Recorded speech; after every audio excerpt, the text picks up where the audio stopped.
શું આપનું નામ? હર્ષુક. આ શું બનાવ બન્યો છે?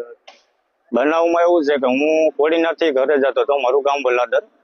તો મારા ઘરની નજીકમાં જ ગાડી રોકી ને 10 ફૂટનો રસ્તો, એટલે એ બેન મારી આગળ આવેલા જતા હતા. એટલામાં દિવાલ ઠેકીને દીકડો બરોબર એને ડોફા ચોટી ગયો ને હું રાડોરાડ થયો. એટલામાં એ દીકડો મૂકીને વયો ગયો.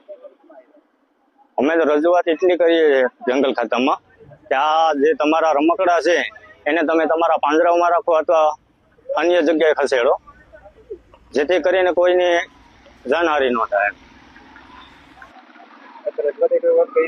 હા, 3-4 વાર રજૂઆત કરેલી છે. કોઈ જવાબ નહીં. પાંજરું મૂકેલું તો પાંજરામાં દીકડો નથી આવ્યો. પાંજરામાં કોઈ વસ્તુ મૂકતા નથી.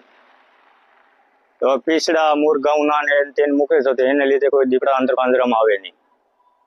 મારું નામ નૂર મોહમ્મદભાઈ સિદ્દી, વલાદર ગામ મારું.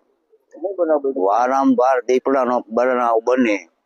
વંડી ટપીને સીધો ઘરથી 25-30 ફૂટ સેટો વારંવાર દોડીને સોટી ગયો દીપડો સીધો સાતીએ ને 2 ઠેકાણે 3 ઠેકાણે નોર માર્યો. એક બાઈની ગાડી પાછળ હતી, એમાં બાઈ તમારા ઘરેથી બાઈ બસી ગઈ.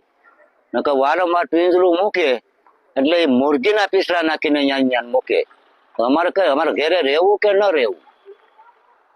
ઘરે તો રહેવું પડે ને. સાડા સહી આપણી પાસે બળિયું રખાય નહીં, કાંઈ ન રખાય તોય આપણે ગુનેગાર. ઈ નથી ગુનેગાર થતા. ગુનેગાર આપણે માલઢોર હોય, બળિયું હાથમાં હોય, લાકડી હોય, માલઢોર છોડવા તો જવા કે ન જવા આપણે? શું કરવા માંગો?